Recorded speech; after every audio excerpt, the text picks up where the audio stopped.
Save the Earth. Objective and overview. These are important people to look out for: John Muir, Gifford Pinchot, and Theodore Roosevelt. These are events you should listen for: Sierra Club and the National Park System.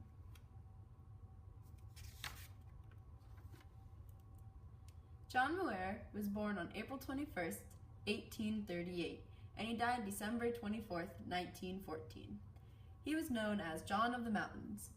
Muir was a Scottish-American naturalist, environmental philosopher, and an early advocate of preservation of wilderness in the United States. His well-known story about the Sierra Nevada of California and Nevada has been read by millions. Muir was an activist, and it helped him to preserve as many wilderness areas. He is also the founder of the Sierra Club.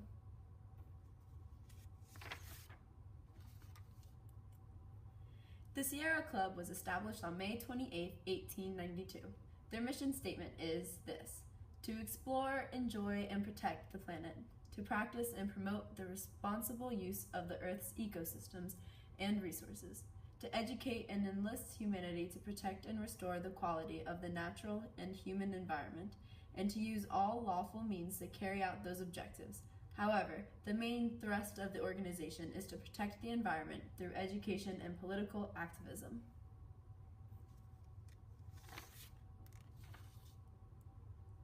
The Sierra Club has accomplished many things, such as increasing environmental education through numerous public meetings, obtained a Cotton Park Lewis and Clark sign, participated in River Appreciation Day, which for several years the LRG has donated $500 annually to support this activity for fifth graders in Cotton Park and Clay County Park, and more.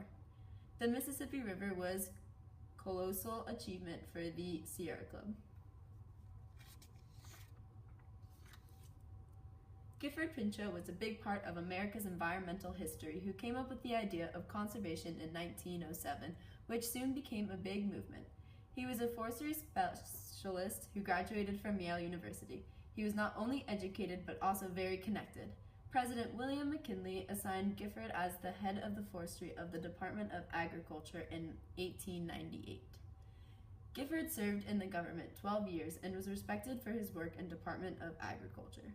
After President William McKinley connected with Theodore Roosevelt because they both shared the passion for the environment. Gifford wanted to make the forest produce the largest amount of whatever crop or service will be most useful and keep on producing it for generation after generation of men and trees. Throughout Gifford's life, he stayed active in conservation movements and politics.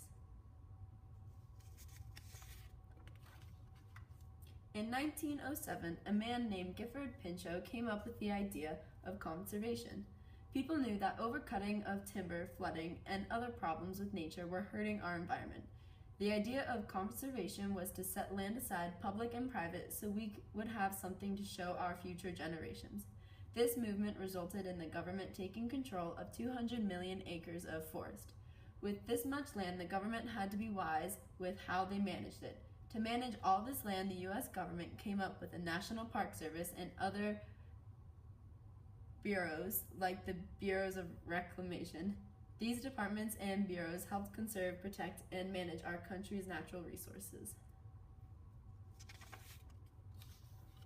The National Park System is a government agency of the United States that manages all the national parks and national monuments in the United States.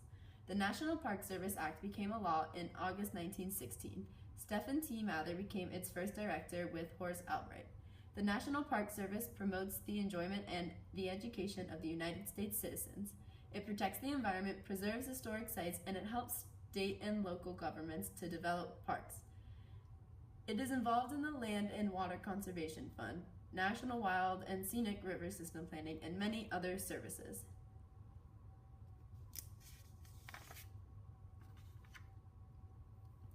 In February 1871, Congress created a commission to study fish and other animals that call the water their home.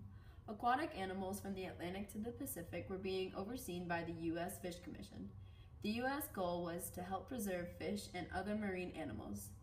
The commission studied fish migrations, patterns, and commercial fishing.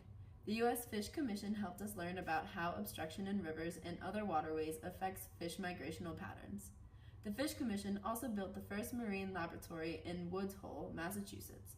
The Fish Commission also studies fish from ships and other vessels, which help them expand their studies. Thanks to the U.S. Fish Commission, we know a lot about our marine life and the negative impacts that human causes.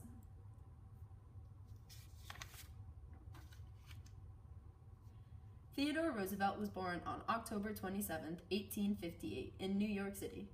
Roosevelt was the 26th President of the United States and was known as the Conservationist President.